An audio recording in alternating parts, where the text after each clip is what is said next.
Welcome to Mansoor channel. இன்றைக்கி vegetable வச்சு ஒரு சூப்பரான குருமா பண்ண போகிறோம். வாங்க அது எப்படி பண்ணுறதுன்னு பார்க்கலாம். நான் கடாயில் எண்ணெய் ஒரு 5 டேபிள் ஸ்பூன் ஆட் பண்ணியிருக்கேன். ஆட் பண்ணி கடுகு போட்டிருக்கேன்.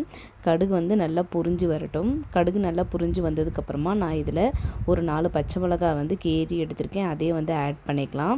பச்சை மிளகாய் நல்லா எண்ணெயில் கொஞ்சம் ஃப்ரை ஆனதும் இது கூட ஒரு 3 மீடியம் சைஸ் வெங்காயம் நீல வாக்கில் கட் பண்ணியிருக்கேன். அதையும் இதில் ஆட் பண்ணிக்கோங்க. ஆட் பண்ணிவிட்டு இதை நம்ம நல்லா கொஞ்சம் வதக்கி விட்டுறலாம். வெங்காயம் நம்ம நல்லா வதங்கினதுக்கப்புறமா இது கொஞ்சம் கண்ணாடி பதத்தில் அளவுக்கு நம்மளுக்கு வெங்காயம் வதங்கி வரணும். நல்லா இந்த அளவுக்கு வந்ததுக்கப்புறமா நம்ம தக்காளி ஆட் பண்ணிக்கலாம்.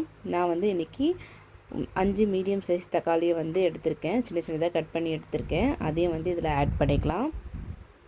ஆட் பண்ணிவிட்டு நல்லா மிக்ஸ் பண்ணி விடுங்க. தக்காளி கொஞ்சம் குழைய வெந்து வந்திருக்கு. இப்போ இதில் மஞ்சள்தூள் 1/2 டீஸ்பூன், தேவையான அளவு உப்பு ஆட் பண்ணுறேன்.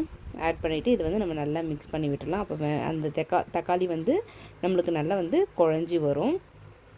நல்லா மிக்ஸ் பண்ணி விடுங்க.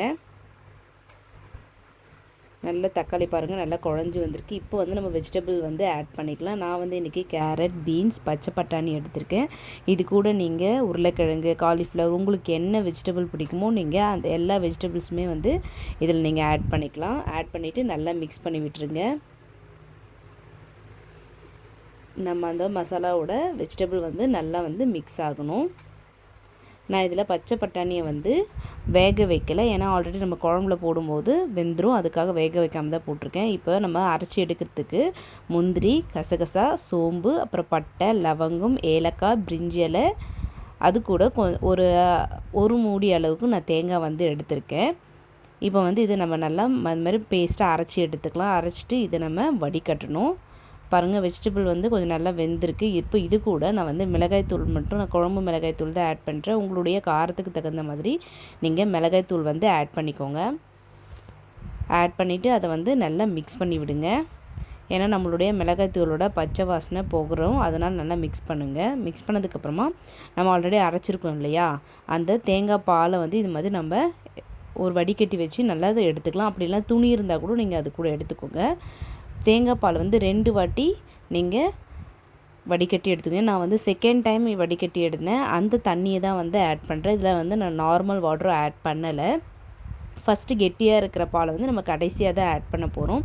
அதனால் செகண்ட் டைம் எடுத்த தண்ணியை தான் இப்போ நான் இதில் ஆட் பண்ணியிருக்கேன். அந்த வெஜிடபிள் வேக வைக்கிறதுக்காக நான் அது மாதிரி எடுத்திருக்கேன்.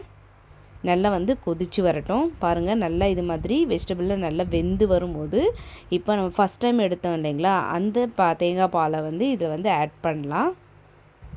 ஆட் பண்ணி நல்லா மிக்ஸ் பண்ணி விட்டுடலாம். ஏன்னா இதில் நம்ம சோம்பு எல்லாமே தானே ஆட் பண்ணியிருந்தோம். அதுக்காக இதை ஊற்றினதுக்கப்புறமா ஒரு 5 மினிட்ஸ் நல்லா கொதிக்க விடுங்க. அப்போ தான் உங்களுடைய அந்த பச்சை வாசனை உங்களுக்கு தெரியாது. நல்லா குழம்பு நல்லா கொதித்து வரட்டும். பாருங்கள் நல்லா இந்த அளவுக்கு கொதிக்கணும். அடிக்கடி நீங்கள் தொலை விட்டுட்டே இருக்கலாம், இல்லை அடி பிடிச்சிரும். தேங்காய் பால் ஊற்றும் போது நல்லா கெட்டியாக வரும். நல்லா கெட்டி ஸ்டேஜில் வந்திருக்கு பாருங்கள். இப்போ நான் இதில் கொஞ்சமாக கருவேப்பிலை ஆட் பண்ணிக்கிறேன். உங்களுக்கு எந்த அளவுக்கு திக்னஸ் வேணுமோ நீங்கள் அந்த அளவுக்கு கொதிக்க விடலாம். அப்படி இல்லை கொஞ்சம் நல்லா தண்ணியாகவே இருந்தாலுமே நல்லா டேஸ்ட்டு கிடைக்கும். பாருங்கள் வெஜிடபிளாக நல்லா வெந்து சூப்பராக வந்திருக்கு. இதை நீங்கள் தோசை, இட்லி, சாதத்தோடு வச்சு சாப்பிடும் போதுமே உங்களுக்கு குழம்பு ரொம்பவுமே டேஸ்ட்டாக இருக்கும். இது வெஜிடபிள்லாம் எல்லாம் சேர்த்து ஆட் பண்ணுறதுனால குழந்தைங்களும் ரொம்ப விரும்பி சாப்பிடுவாங்க. இந்த ரெசிபி நீங்களும் உங்கள் வீட்டில் ட்ரை பண்ணி பாருங்கள். ட்ரை பண்ணி பார்த்துட்டு எப்படி இருக்குன்னு கமெண்ட் பண்ணுங்கள். உங்கள் ஃப்ரெண்ட்ஸ்க்கு ஷேர் பண்ணுங்கள். சப்ஸ்கிரைப் பண்ண மறந்துடாதீங்க. தேங்க்யூ.